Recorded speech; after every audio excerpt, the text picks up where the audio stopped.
Wanna come closer? So,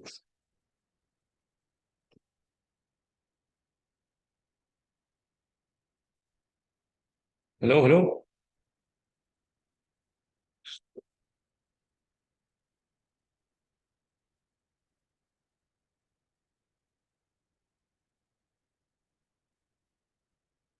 Okay.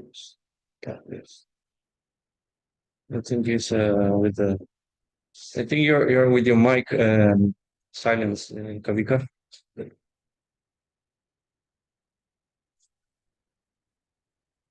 There you are. Morning.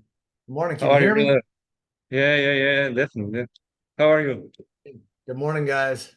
Morning, morning, good morning. How are you? Nice to Doing see you well. again. Good to see you, brother.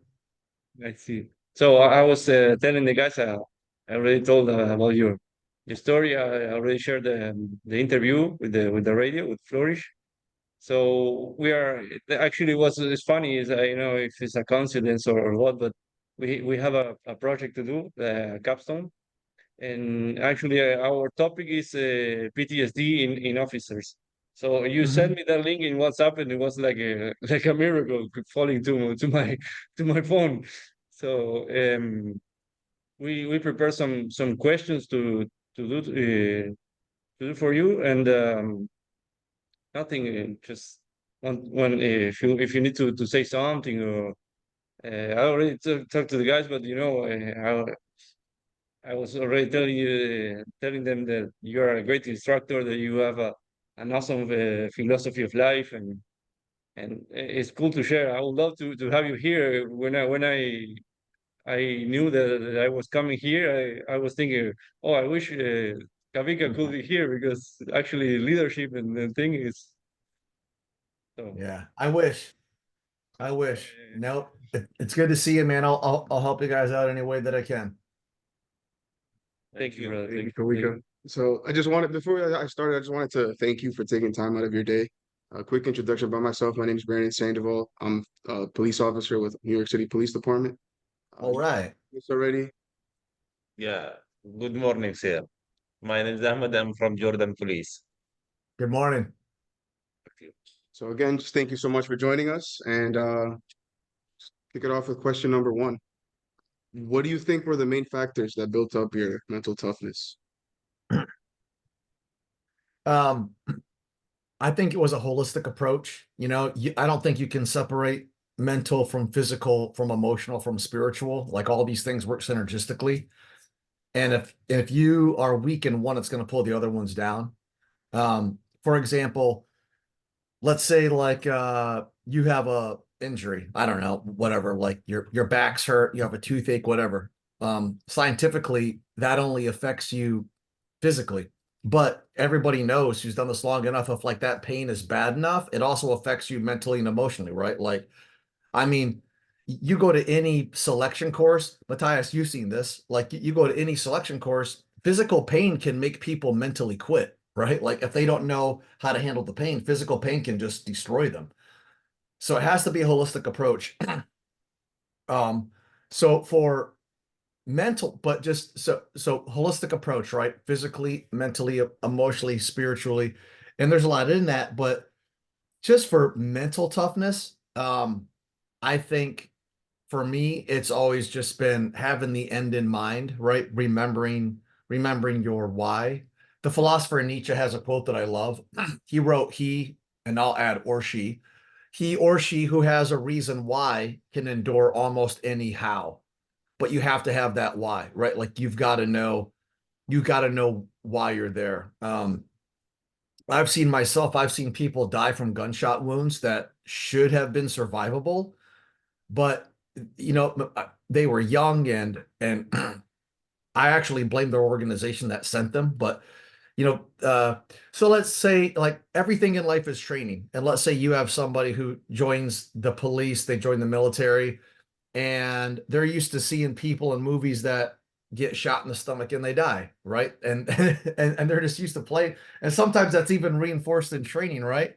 and then they get shot in real life and it's a highly survivable wound, but the mind and heart navigate the body. And when the mind and heart, if the mind thinks you're going to die, like you can literally die something that would be highly survivable. So just having that why in mind, which is very important for this industry, right? Because nobody on earth is promised a day, but if you put on a firearm and a badge every day for work, there are people out there that have very murderous designs on you, and you don't know who they are. I mean, look at just what happened to Officer Diller. Like that guy didn't know who he was, right? But like there's people out there that want to murder cops. So knowing that when you go out there, every day that you go out there, and it doesn't have to be a very stressful thing, but you just have to know, every day could be a fight for your life. And it is possible to push the body beyond perceived medical limits, but the mind has got to be the driving force. Awesome. Thank you for that. Yeah, And yeah, yeah. That was a really good answer.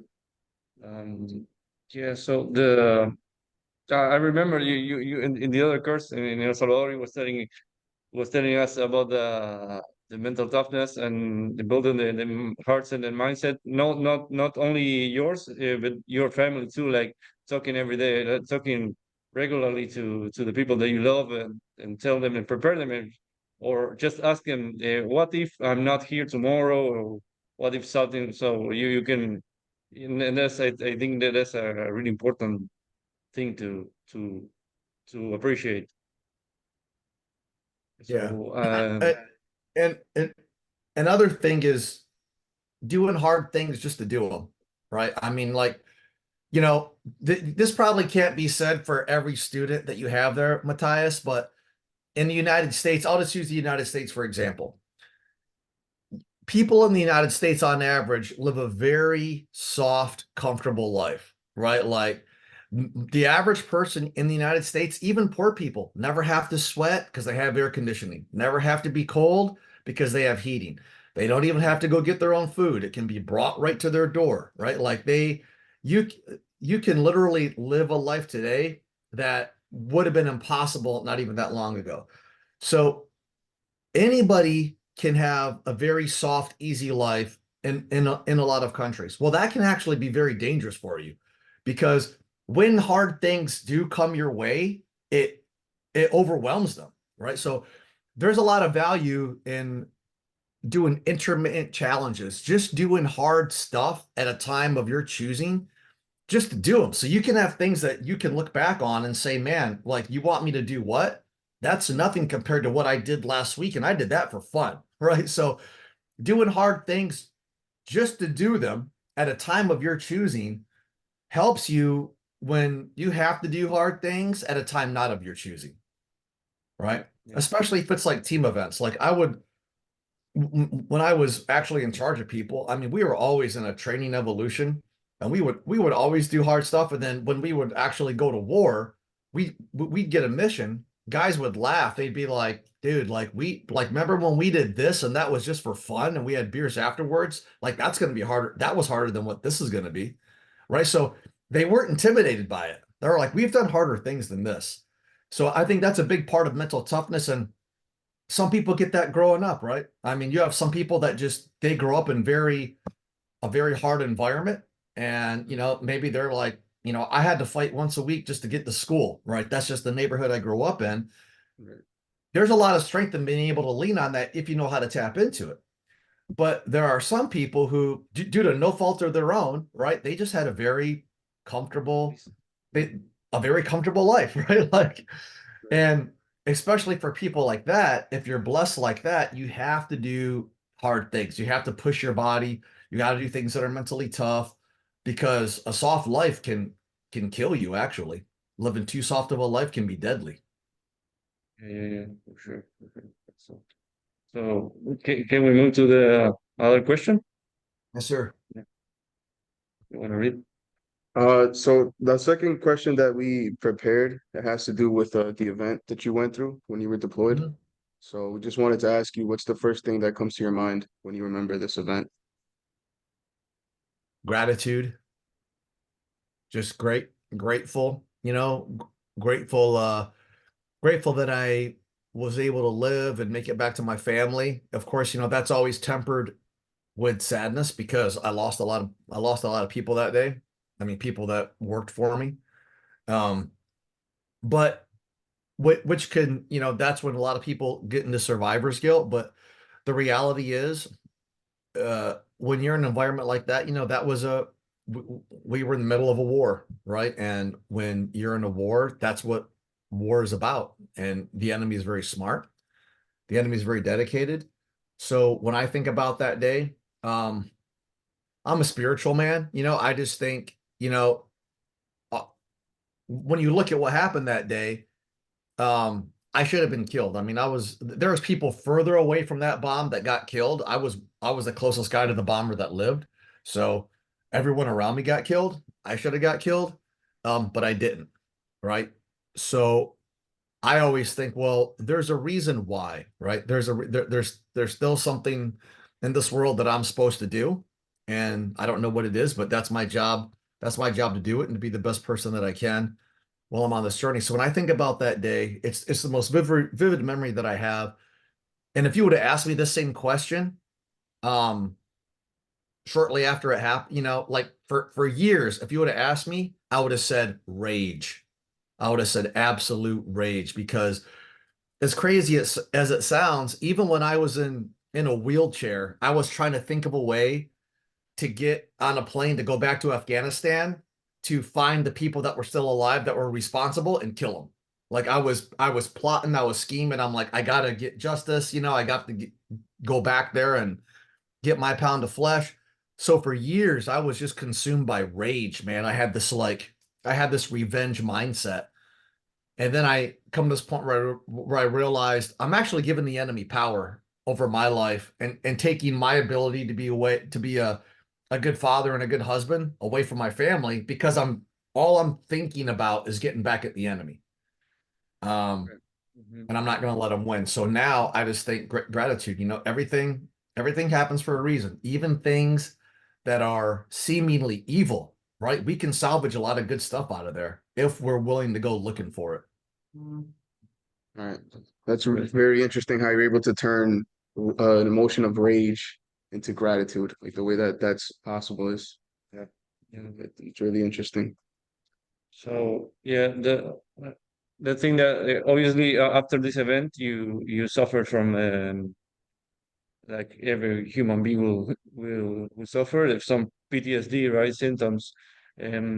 What would you describe that were the most challenging symptoms during this journey of healing?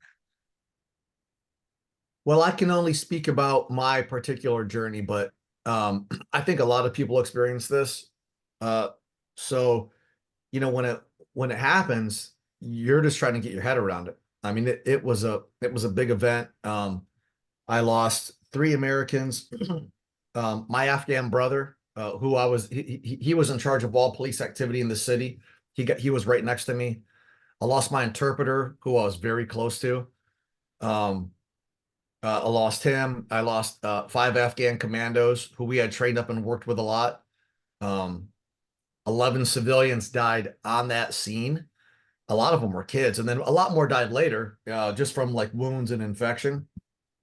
So when you survive something like that, I think at first there's just this novelty of, wow, man, I'm alive. Like I'm alive. Like that's, and you're very elated to be alive. And then very quickly for me, that turned into survivor's guilt, because every man that I was leading on that patrol had kids, right? Every man had a family to provide for, and those guys never came home. And then it was just a lot of survivor's guilt. Like, man, like, yeah, I'm alive and those guys are not alive. And guess what?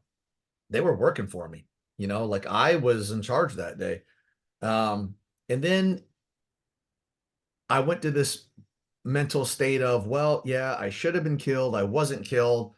Now I'm playing on house money, which is a gambling term, meaning like everything goes, man. Just do whatever you want. Like, what does it matter?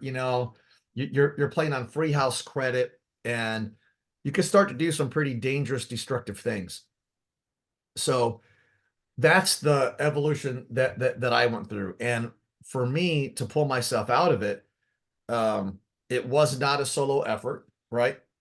If you ever read Meditations by Marcus Aurelius, he has a passage in there that I gripped onto. He writes, "Don't be ashamed to need help. Like a soldier storming a wall, you have a mission to accomplish. And if you've been wounded and you need a comrade to pull you up, so what?"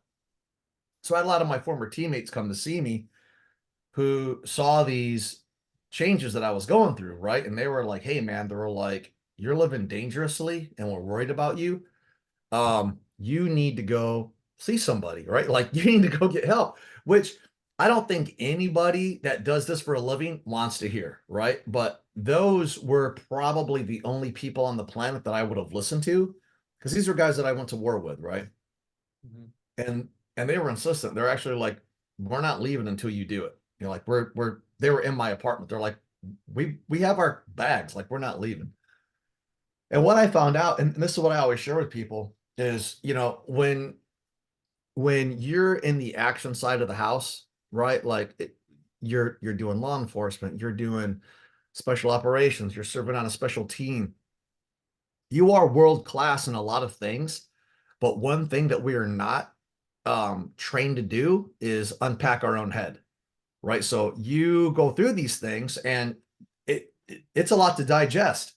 And we are just not trained or equipped to do that. Like we can do a lot of other things, but that's a specialty field that we don't have degrees in. So you got to go to, just like, you know, if somebody wants to learn how to shoot, they're going to come to you. Why? They don't know how to shoot and you're the expert, right? It's the same thing, right? When we go through these things, and a lot of people died, and we're trying to make sense of it, and we can't make sense of it, right? And then when you can't make sense of something, that's when you start doing dangerous behaviors, right? Because you're just trying to find a way to make sense of these things. That's when you got to go to somebody else, because guess what? That's what they do. So, that's what it was for me, right? It was really just looking at my kids who were young and being with it enough to know that, you know, I'm their Superman. And if they see me doing things or behaving in a way that's not good, like that's going to directly impact them. So I started a process to use all of those events to actually make myself better. And you know, catapulted into post-traumatic growth, which is, it's always a journey. It's I don't think it's anything that you can ever check the box on. And like, just like life, like every good thing in life, you don't just check the box on, right? You don't just wake up one day and be like, "You know what? I'm a good son to my mom and dad." Boom, check the box. No, right? You keep honoring your mom and dad, you keep calling them, you keep doing things, right? It's so that's the same thing when we go through these events. Um, Post-traumatic stress is, I think, a lot more common than we think. And I also think a lot of people don't realize it is a phase, right? It can be a very quick phase, it can be absolutely temporary, but some people get in that swamp of post-traumatic stress and they just park the car and they stay there, right? And sometimes for the rest of their lives. And when they do that, it's really their family that suffers the most. Right. Thank you for that, sir. What do you think? It's a really good, valuable information you're giving us. So the next question that The five, maybe. Hmm? The fifth question, maybe. Four? Uh, yeah, but then I think the fourth is repetitive. No. No, solo preguntar. Okay. So this next question, it's actually kind of special to me. Um, how do you deal with this PTSD while still doing like your daily activities that can remind you of that event? So the reason why I said it's special is because, like I said before, I'm NYPD. We just lost Officer Diller. How would you like suggest for me to deal with doing a car stop now, with having that thought in the back of my head? That's a good, that's a great question. And, you know, I like police and law enforcement and the military. This is one of the things that sets us apart from every other occupation. Um, you get into a gunfight, like Officer Diller dies. Well, you still have to go to work, right? Like oftentimes you're going back to work the very next day, right? Like you can't say I'm taking a week off to process. Why? Because you're needed out there. So how do we do it? Well, that memory is never going to go away.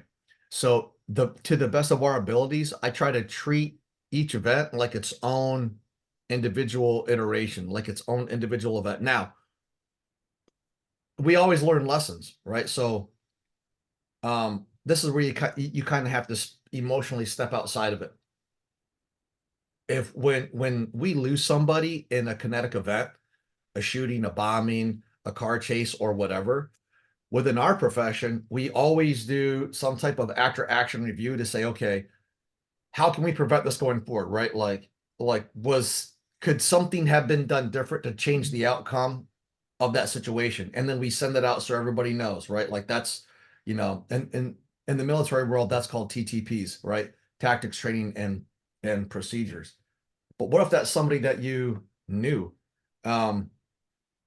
Well, here's what I do. Before I do anything in life, anything big, right? I have a prayer and a meditation ritual to try to like bring me back to center. Because if your brain's not oxygenated, you can self-induce tunnel vision. You can self-induce auditory exclusion, right? So let's say you you're in NYPD. You guys, just lost somebody and the whole nation is grieving, right? Everybody watched the funeral online. Everybody watched Officer Diller's widow speak. So that affects us. Like we're not even NYPD, but what if you're in NYPD? What if he was a friend of yours? Well, that's going to be hard to go back to work. So this is what I would do if I was in that situation. This is what I did when I was in war. Before I left, I would just take a few minutes to do stillness and silence. I'll do a breathing practice. I would pray, I would meditate, and this is what I do. I would remind myself, I'm going on this patrol for a reason. Like it could have been anybody. It's me. God, help me do my best. Help me see things that you would want me to see, right? Help me speak words that you would want me to speak. I do this thing so the weight and the pressure is not on me, right? I'm just a tool. I'm just an instrument.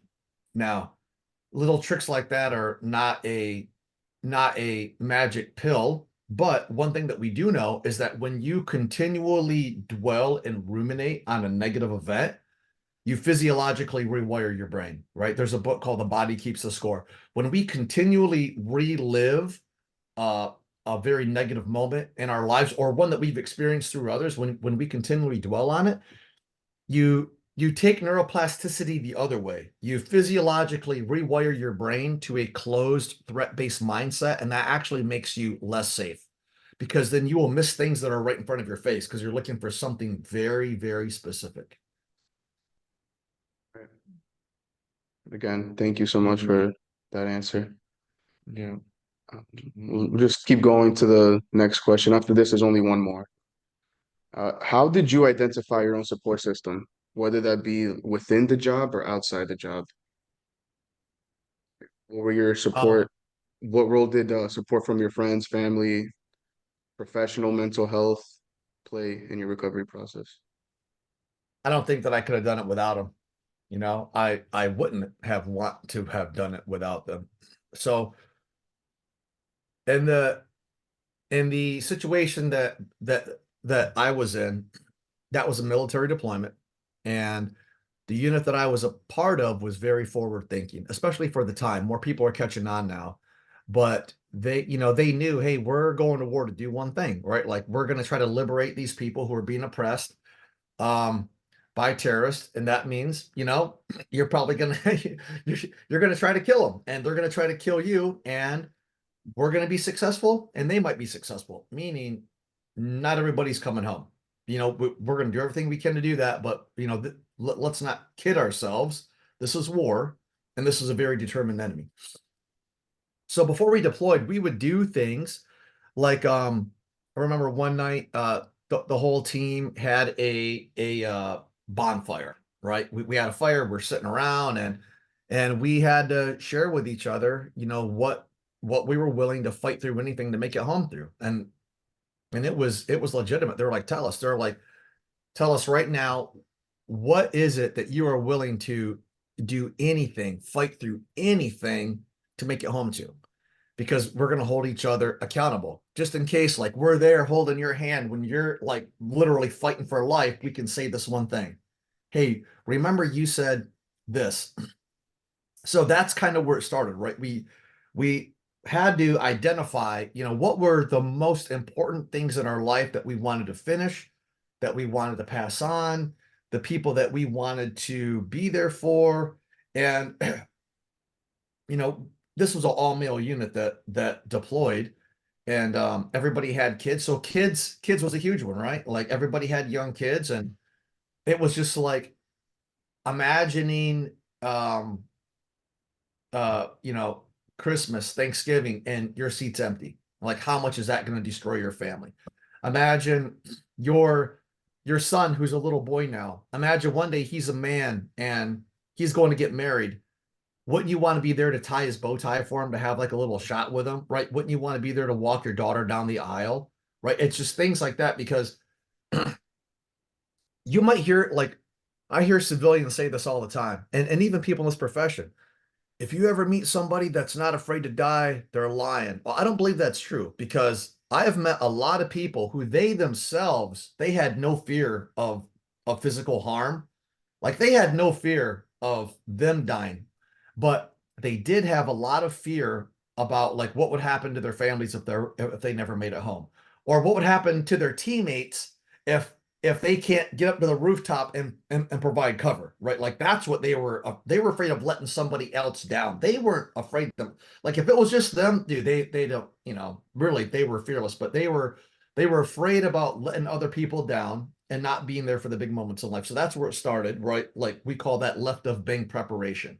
Before we ever went down range, identifying these mental things, these mental levers that we could pull when it seemed like all hope was lost. You could reach in your brain, pull this lever, and have an extra gear. Like, everyone hears about, you know, the mom that gets supernatural strength that can lift the car up off of her kid, right? Like, it's things like that. So, and then we go down range, we fight. And it's just, you know, being part of a very, very close-knit team. The highest performing teams that I've ever been a part of were also the most loving, which is, you would think is weird, right? Like, some of the most capable people that were, you know, operationally capable were also like the most loving people, right? Like big tough guys that would, you know, cry when we lost somebody, or, you know, would just, you'd get ready to go out and do something, and, you know, they didn't have any shame in saying, hey man, take care of yourself, right? Like, we really want to see you again, you know, and be absolutely sincere. And then after the event happened, just keeping that sense of community. And this is where I think we lose a lot of people in the police world. Somebody gets hurt, you know, you get shot, you get injured, and then you go home to recover. And it's, you know, maybe for a week, it's all hands on deck, right? Everybody's coming over to check up on you. But guess what? Over time, people got to go back to work. Like, people got their own lives. And then you have this individual officer that's struggling with things mentally, and they're just sitting at their house and they're not going to work, right? Because they're on light duty, or they're injured or whatever. And that's actually a very, very dangerous time, because that is a time when you cannot leave somebody by themselves, or the families. Unfortunately, when we lose somebody, a soldier, an officer, an agent, you know, for 2 weeks to a month, it is all hands on deck. Like, the department, everybody is surrounding that family. And then people go back to their lives. They have to go back to work. And that's, you know, that officer, that agent was the connective tissue between the department and the family. And I think the bigger a PD, like, the better resourced you are to do this than like a very small agency, but it can still happen. And then I think, you know, as the years go by, if the kids of that family, they don't stop and say, hey, wait a minute, Didn't they say that he was their brother? Didn't they say that she was their sister? Obviously, they didn't mean it because we haven't seen those guys in a year, right? Right. So, in the unit that I came from, we were very good. We would still like we've lost a lot of people. We would show up to like their kids. We would say, hey, you know, like a buddy of mine, Jeff Rick, got killed that day. He was a single dad. His Jeff Rick died right behind me. He had a young son, and you know, and we all became his sons like crazy uncles, right? We call him all the time. We were there when he graduated high school, when he graduated college. We take him to baseball games, we take him deer hunting. You know, one of us calls him at least once a week just to talk story with him. And this lets him know my dad was their brother. Like they still say my dad's name. And this happened years ago. You know, they still miss my dad because that's what anyone, you know, if any one of us give our last full measure for our nation, we would hope that somebody from our organization would continue to reach out until our kids were, you know, had kids of their own and beyond. Right. So I had that type of support network, thankfully. Even when I didn't want nothing to do with them, right? You hit that patch, dude, I'm good, leave me alone. No, like people were still coming to see me with like overnight bags. And I'm like, what's that bag for? They're like, I'm staying with you for a week. Like, what are you talking? Like, they just wouldn't leave me alone, which is, you know, what because people in this profession, you know, there comes a time when you just want to close yourself off, right? You don't want nothing to do. And that is exactly when you do not need to be left alone. So I had phenomenal support from my agency, from my family, you know, from my friends, because I don't care how good you are. There will be times when you need people just to sit right in front of you and tell you, I believe in you. Right? Like you're going through a tough time right now, but you're a strong man and you can do this. Like as simple as it sounds, you need people to tell you that at times. Right. So, say until now, it's like always, Kavika, thank you very much for your time. There's only one last thing to ask you, or to if you would like to tell us some recommendations for of your thinking for future officers, or people who would like to maybe go through similar experiences, or no, or they have the risk the risk of going into that type of experiences. I'll just say in the there's a saying by the philosopher Albert Camus, and it summarizes it nicely. He said, in the depths of my darkest winter, I found that there was within me an invincible summer. So we're in the bad news business, right? Like that's why we get issued firearms. That's why we get a badge, right? We are in the bad news business. So these things are going to happen. Don't be surprised when they happen. Expect them, but be prepared for them. And also understand that you, like, there's going to be a lot of storms, right? You're going to go through a lot of stuff in life. Pain in this life is not optional. That is part of the deal. But long-term suffering is. That is something that we have a choice in. And through all of these situations that we can go through in life, through death, through loss, through injury, some take a lot of time to make sense of, but we can be better versions of ourselves coming through those fires, right? There are a lot of beautiful fortifying aspects to any storm in life, to any trauma, but you have to go looking for them, right? You have to literally look at these things and say, how can this make me a better person? How can it give me more wisdom? How can it make me stronger? And when we look back when we were young, a lot of those old timers that we really learned from, a lot of those old timers that when we were new took us off to the side and shared those stories that we were able to lean on. How did they get that wisdom, right? They had to earn it through blood, sweat, and scar tissue, and then we benefited from it. All right, so just know that there's going to be a lot of storms, but the sun always rises. We're going to lose people. I mean, that's the nature of the game. There are going to be people called, taken away from us well before their time. Sometimes they're going to have young kids. Sometimes their wives are going to be pregnant. It is going to be horrible. That is why we have got to look for the good in these things. And more importantly, we have got to take care of each other, right? With every interaction, because you never know. I mean, I always tell people this. It's your job, if you are a warrior or a guardian, it is your job to be the first. To be the first one to say, I love you. To be the first one to say, I forgive you. To be the first one to say, will you forgive me? I did not mean to say that. I'm so sorry. Why? Because we're not promised a day. And that helps us keep in mind it's not about us. Because the last thing that any of us want is if the day comes that we have to give our last full measure, they're lowering our body into the ground, and standing graveside is a young kid. And the kid looks at the casket and says, my dad's in there. And the last time I talked to my dad on the phone, he was pissed at me. He hung the phone up, man. He had anger in his voice, and that was the last time I ever heard his voice, right? Now they're left to live with that. So, part of this life is living a life for something greater than self. And part of that is recognizing even when we're mad and we're upset, right? Sometimes the best thing that we can say to people is, hey, you know what? It seems like we just got into like a little argument or a fight, but I want to let you know something. There's nothing you could ever do that will make me love you less. All right. And I mean that. That's a warrior's job. That's a guardian's job. Yeah. Shoot, move, communicate, take out bad guys. That's how we do the job. But when we think a warrior's job is to protect, and what's the most important thing that we can absolutely protect? Well, it starts in our house, right? That's it. If we can't protect that, what are we doing?